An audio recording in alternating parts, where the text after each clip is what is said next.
Hey guys, welcome back. Today we have a huge developer update for Diablo 4. So it's been about 5 weeks, a little over a month since Diablo 4 has been announced at BlizzCon. And so far the communication between the developers and the community has been phenomenal, has been the most incredible continuous update that we have seen, I have seen personally in the Blizzard community, even in the gaming community. So this is good news for Diablo 4 and making it a great game. I want to first start out with David Kim. David Kim, like I said in my previous video, he's the lead systems designer for Diablo 4. Little background on David Kim. He used to be StarCraft 2's lead balance designer. And initially in his StarCraft 2 days as that balance designer, he was getting a lot of harp, he was getting a lot of crap from the community. Now he instituted this update, feedback, was communicative with the community, and finally he got great results. So now he is the lead system design for Diablo 4, and he has once again given us an update, a huge update, and I'm going to go through that update. And let's first start off with the itemization. This is the whole update, itemization. So the opening paragraph goes on to explain that, he explains that it was the most discussed topic was the itemization, of course. In my previous video, that's what we talked about. He understands that he wants to create the concept of easy to learn, hard to master difficulty in Diablo 4. So he wants to create create an own type of game, not to copy and paste what was in Diablo, Diablo 2, or even Diablo 3. So he wants to take the good qualities of those games, put it in this game, and then create new things. So that's important for Diablo 4 to be a standalone game and not just a copy and paste of Diablo 2 or Diablo 3. So he goes on to explain the first topic of discussion was the affixes in Diablo 4.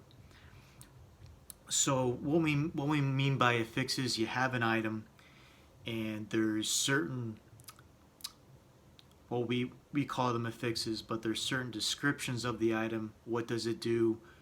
How can it help me gear, or what can it create new builds for me? So there could be faster run speed, or increased attack speed, or gold find, or magic find. So the problem in Diablo 4, what we saw in the initial gameplay, was that there was only one or two affixes on the items. Well, we want more, okay? So we don't want just increased affixes on legendaries. We want increased affixes on blues, yellows, set items, and legendaries, all of the above, to make each type of item good, or you can use it in a build differently. So he goes on to explain that there will be an increased amount of total number of affixes on all the items, so that's very good news. He also says that in the affixes that he states that there's going to be new stats called angelic, demonic, and ancestral power. So I'm going to go scroll down to where that is. So the angelic power focuses on increase of duration of all beneficial effects, self buffs, healing. So if we're playing a paladin class and an R gives us a slow regeneration of healing effect, if you have an angelic power stat, that's going to increase that effect. Demonic power, it increases all negative, the duration of all negative effects. So debuffs, damage over time, that'll get increased if you're investing in demonic power. Ancestral power is the increase the chance of on hit effects. So proc chance, critical chance, things like that. So basically these powers are replacing the, for example, strength, intelligence, and vitality points of Diablo 2, Diablo 3. So they're kind of replacing that aspect of putting a limit on you can't use this certain affix if you don't have this certain amount of power invested in that. So, and that's going to be explained later on. So now we have the next topic of discussion is the attack and defense. And in my previous Diablo video, I said how basic that was. And so he goes on to say that attack, so there was attack and defense on neck related items and boots, and it didn't make any sense. Like, why do I have attack on a boot? It should be only defense, right? So he goes on to say that it is fixed. He's all attack affix is only going to be on weapons, or the defense is only going to be on armors. So that, you know, makes sense, right? That's something that we should have as in a fantasy game to make sense with everything else. So that was an easy fix. Now there was something else that slipped. So yeah, he goes on to explain that he still wants to keep the attack and defense to introduce new players to the game, but and to say, oh, well, this is a good upgrade because it tells you basically it's a good upgrade. But near the middle end game, it's not going to be. My hair's all messed up. It's not going to be you can't, try to find the right words here, you can't base attack and defense solely on a better item. Because of the affixes we talked about before, there's going to be affixes that are going to be way better than just attack and defense. And we'll discuss that later on in another video, where it's going to be a 20-minute plus video. So the final, after the attack and defense topic, the final topic he wanted to go over was ancient legendaries.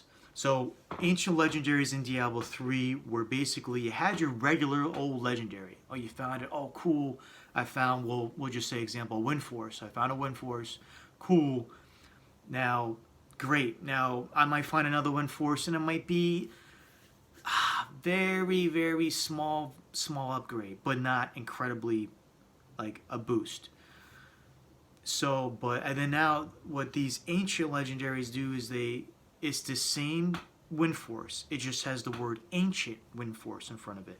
So you find that, and it's a bigger boost of power. So my issue, and a lot of other YouTubers' issues as well, which I agree with them, was that it took away from finding that unique or legendary, because when you finally found that Wind Force, and it's like, but, oh, well, it's not an ancient, you know, so it took away from that find, and it was depressing. You knew that there was an ancient Wind Force out there, now I, gotta find that. So, what happens in this update? They removed ancient legendaries entirely, which I wanted before, and a lot of other people wanted before. That's perfect. That was the biggest update out of all this, was the removal of ancient legendaries. So we don't have to, that's not going to be taken away from us. That initial legendary find isn't going to be taken away, and that's great. So basically, that was the whole update, and it was a big update, and we're getting updates within a month of the game being announced. So once again, he wants to say that this is early updates. None of this is final, but we're off to a really great start for, I think, what's going to be a fantastic game, as long as the updates and the communication between developer and community, the Diablo community, continues to go back and forth throughout the process of this game. So I'm really excited. I can't wait to play the game, beta test it, whatever. But I'm going to put a link in the description below so you can actually read some of the things I might have missed. You can read it for yourself. So I'm going to continue to make these Diablo 4 updates. So look out for them, and I'll see you the next time. Later.